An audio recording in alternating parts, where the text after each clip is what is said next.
দুপুর গড়িয়ে বিকেল নামলেই শহরের বিভিন্ন এলাকায় ভেসে আসে এক মধুর বাঁশির সুর। পথচারীরা থমকে দাঁড়ান, কেউ খুঁজে বেড়ান সেই সুরের উৎসকে। আর সেই সুরের কারিগর হলেন আলতাফ হোসেন, যাকে এখন অনেকেই চেনেন হ্যামিলনের বাঁশিওয়ালা নামে। যেই বাঁশিটা বাজায় সেই আমার অনেক জায়গাতান ভালো করে, দোকানের মতন ভালো করে, রাস্তার তান ভালো করে, দোতলার তান ভালো করে। কে যায় কে বাজায় বাঁশিটা, বাইরে বাঁশি যাইতেছি, বাঁশি বিক্রি করি। একসময় পোশাক কারখানায় চাকরি করতেন তিনি, তবে গান ও সুরকে ভালোবেসে এখন পেশা বদলে পুরোদমে বাঁশি তৈরি ও বিক্রি তার জীবিকার মূল অবলম্বন। আগে অনেক কর্ম করতাম, গার্মেন্টসে চাকরি করতাম, ওগুলো সাইডে দিয়ে এখন এটা ধরছি, এটা বাজায় আমি ছোটবেলার তান। এখন না বাঁশি আমি নিজে বানাই আর কি, বানাই এবং বিক্রি করি।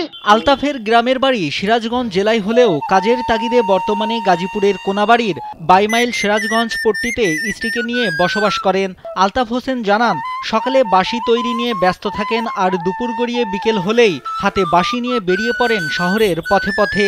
কেউ তার বাঁশির সুর শুনে এগিয়ে আসেন, কেউ আবার চায়ের আড্ডায় বসে হাতে নিয়ে বাঁশি বাজিয়ে দেখেন।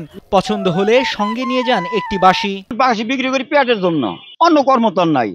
বাঁশি বিক্রি করি, এখন আগে তো বাজাচ্ছে আউশ করে, এখন বাজাতে বাজাতে এই পর্যন্ত আউশ আসতে আসতে এখন পেটের দায়ে বাজাই। গাজীপুরের বিভিন্ন স্থান থেকে তিনি বাঁশি তৈরির উপকরণ সংগ্রহ করেন। প্রতিটি বাঁশি তিনি নিজ হাতে তৈরি করেন যত্ন আর ভালোবাসা দিয়ে।